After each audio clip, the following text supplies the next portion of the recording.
What is going on, everybody, and welcome back to another Yu-Gi-Oh! OCG Structures chapter review. Today, guys, we are going to be going over chapter 7 of Yu-Gi-Oh!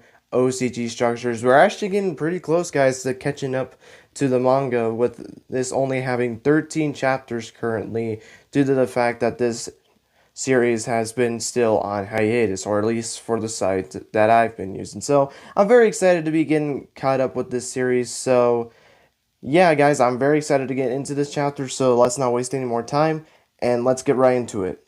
So what were my thoughts on this chapter? Pretty interesting chapter, to say the least.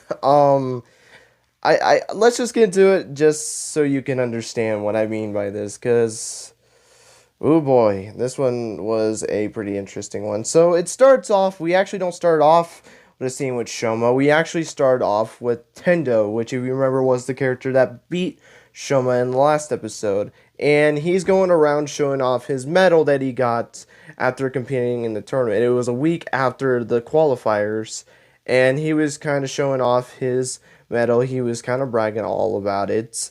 And then he mentions how, again, that strong, they're going through this gag that strong is the weak, well, I shouldn't say it's a gag, they keep implying that strong is the weakest one, as they kind of compare their results when they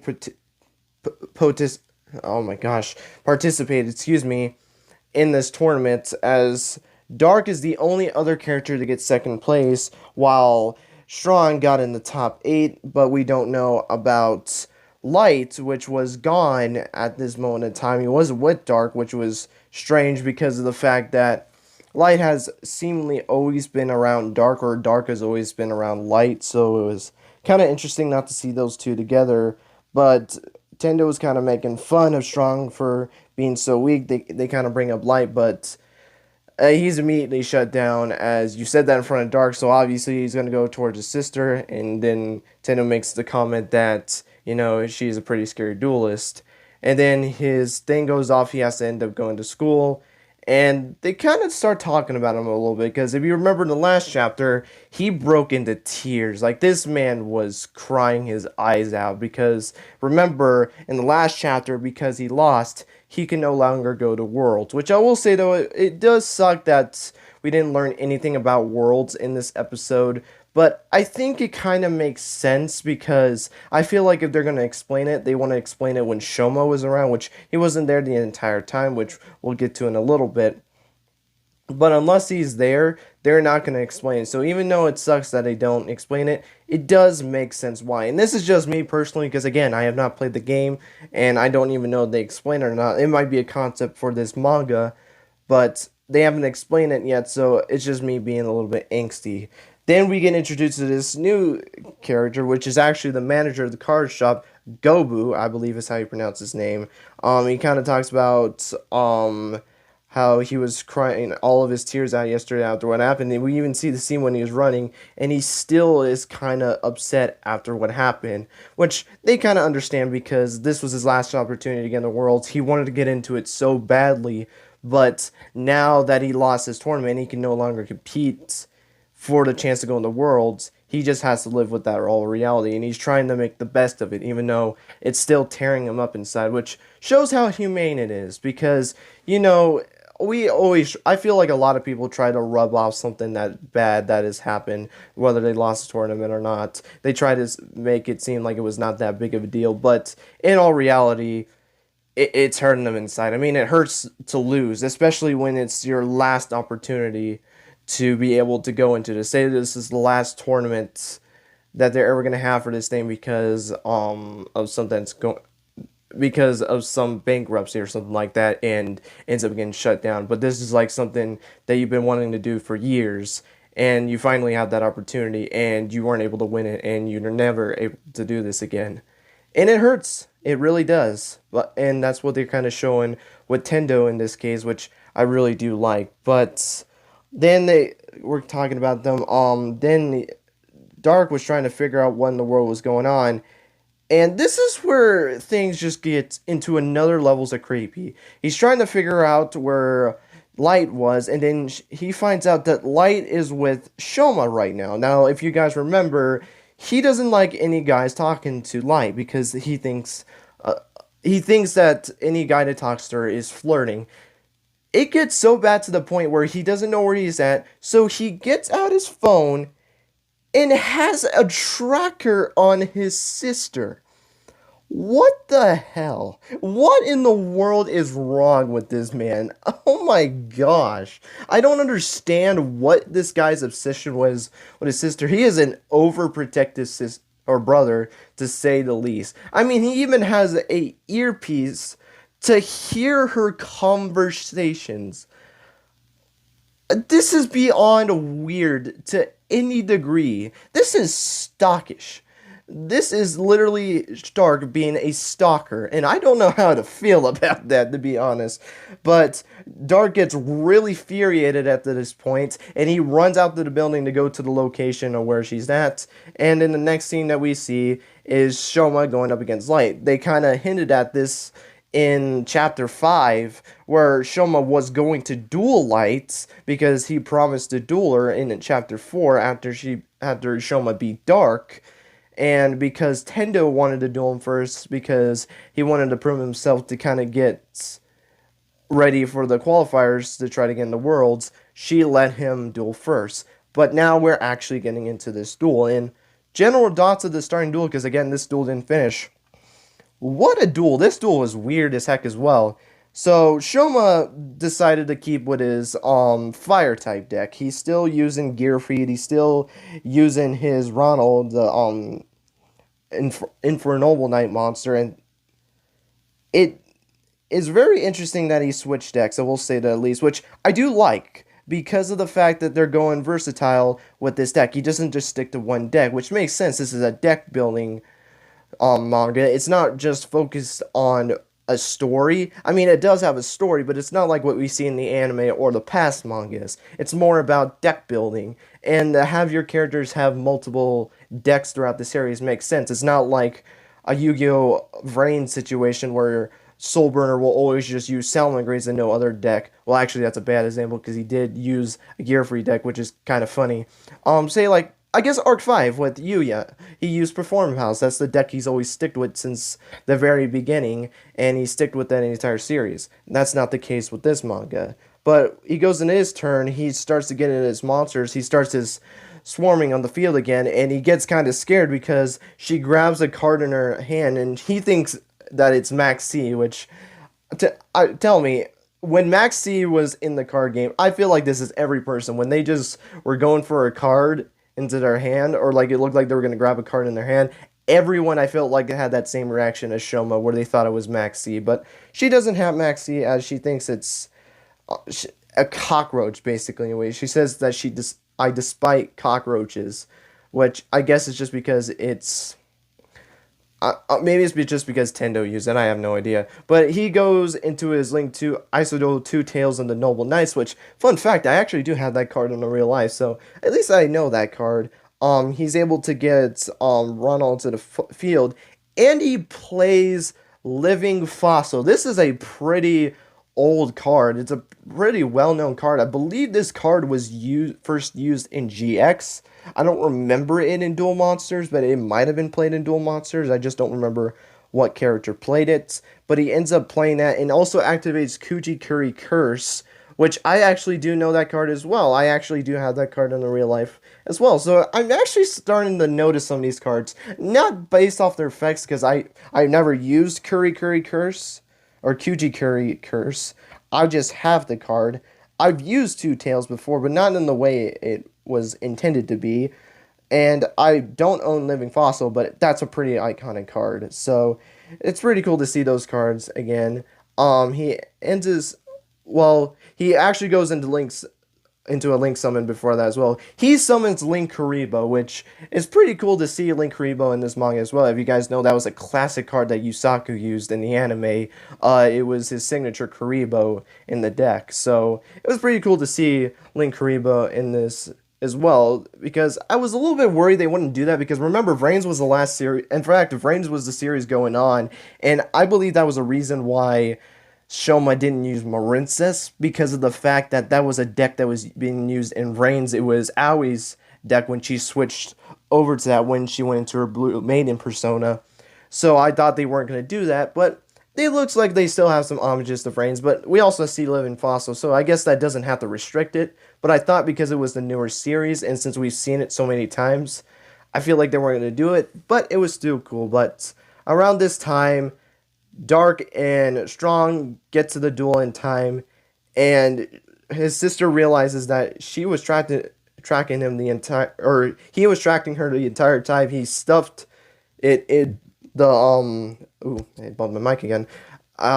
He put a tractor, and it looked like it was in the little pouch toy that she carries around.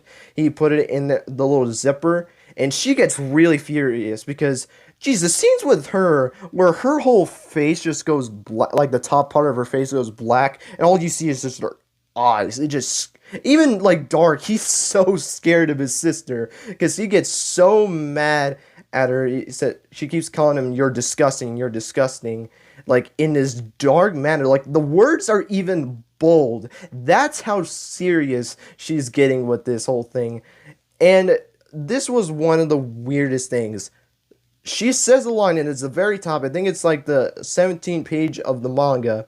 She says, "Shoma-kun and I are in the middle of a date." Apparently, dueling is now dating when a dude and a girl duel. What?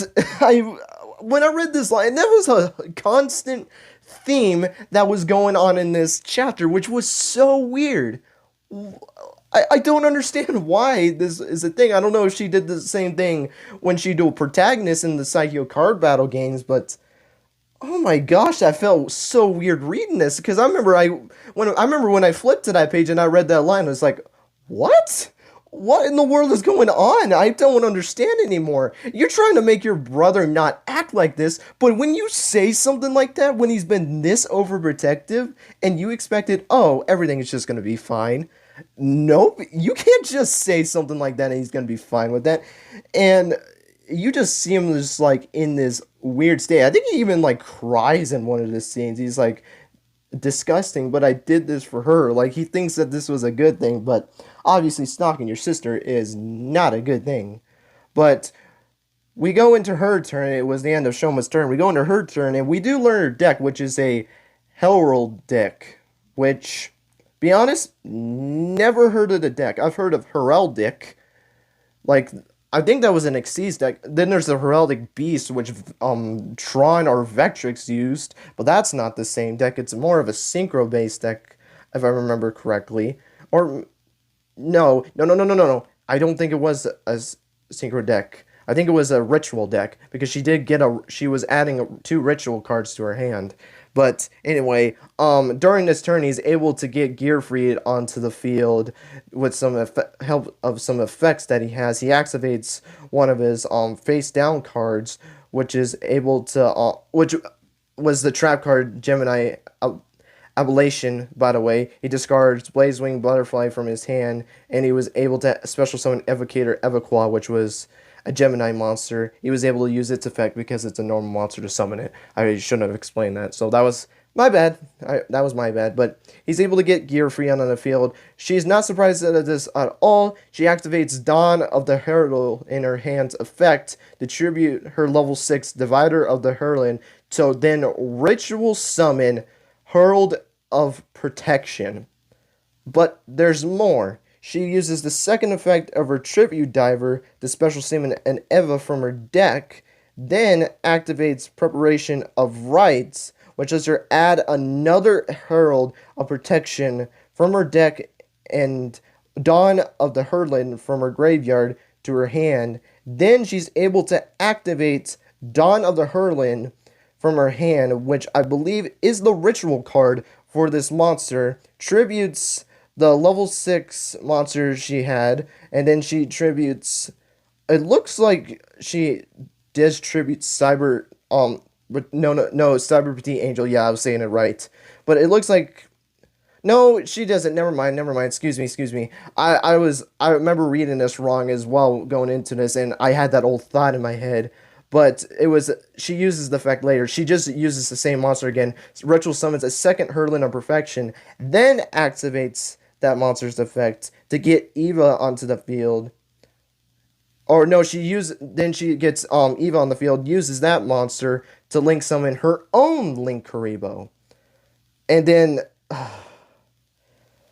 well, first, she activates the effect of her Eva in the graveyard to let her banish 2 fairy-type monsters, which, yes, this is a fairy-type deck. Don't remember much fairy-type monsters, so forgive me if I don't remember some of that.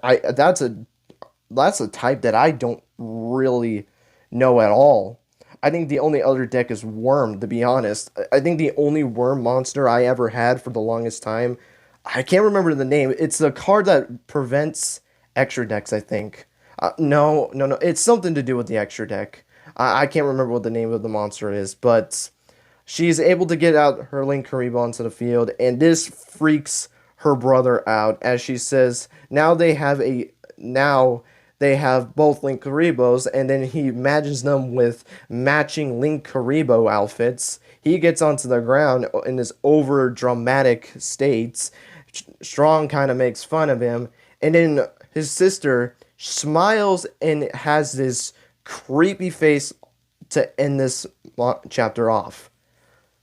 She has become one of the weirdest characters, I feel like. She is just so sadistic almost. It feels so weird. I can't wait to see a little bit more of her deck, because her deck was confusing at first. I had to read this chapter, not even kidding, 3 different times to try to figure out this deck, and I still think I might have explained some stuff wrong, which I do apologize. I'm not a professional at this stuff. I'm not going to get everything right. I'm not an expert when it comes to this stuff. I'm probably as much of a noob as probably the most casual player is. I'm as much of a noob as that, probably more of a noob than that. So to try to explain this to the best of my capabilities, hopefully it's still enjoyable, by the way, but just know that it's not always going to be perfect. I don't even say that for the duels that are simpler. I can mess up something like that, but it's not really that big of a deal. I've gotten feedback before. It's not that big of a deal if I had to explain every single effect, but I just like to try to get an understanding for people that might be confused. But that's how the chapter ends off. Very, very weird episode. To kind of learn more about Dark and Light. The fact that we learn that his brother, that Light's brother, literally will put a tracker on her. She was basically like a dog almost in this episode. It made it feel like how her brother was kind of treating her like a dog, an overprotective brother, and kind of treating her like a dog. And then just seeing like the facial expressions from her in this episode, which I've liked her from the beginning, and I still think she's a pretty interesting character, but she has gotten a little bit more creepy to me. I don't know, but it's kind of cool that they both have Link Karibo cards. The whole dating thing was weird. I know they did that for comedic relief. I understand that. But to me, it's just still so weird, because this is technically still like Gallop kind of work, or at least that's what it kind of feels like, but more towards the card game. So if you guys know how romance normally goes, it's never really the best. And I don't think this is actually a date. This isn't a date. It's a duel. But I kind of see this more as the comedic relief for Dark. So it was pretty funny to see another list, though I do think it was a little bit weird in my opinion, but it was still fun to see. But guys, that is going to be it for this Yu-Gi-Oh! OCG Structures chapter review. Hope you guys enjoyed. Let me know your guys' thoughts on this chapter down below, and let me know your guys' thoughts on the whole dating aspect that they kind of throw into this duel. Did you think it was a little bit weird? Did you like it? Did you not like it at all? Or were you just, you didn't really care for it? Let me know your guys' thoughts on that down below. It's just the whole duel so far, and obviously who do you think is going to win, even though if you've read the chapter you probably already know who's going to win, so probably shouldn't be asking that question. But yep, that's going to be it, guys. Thank you guys so much for watching, and until next time, guys, take care, have yourselves a great rest of your day.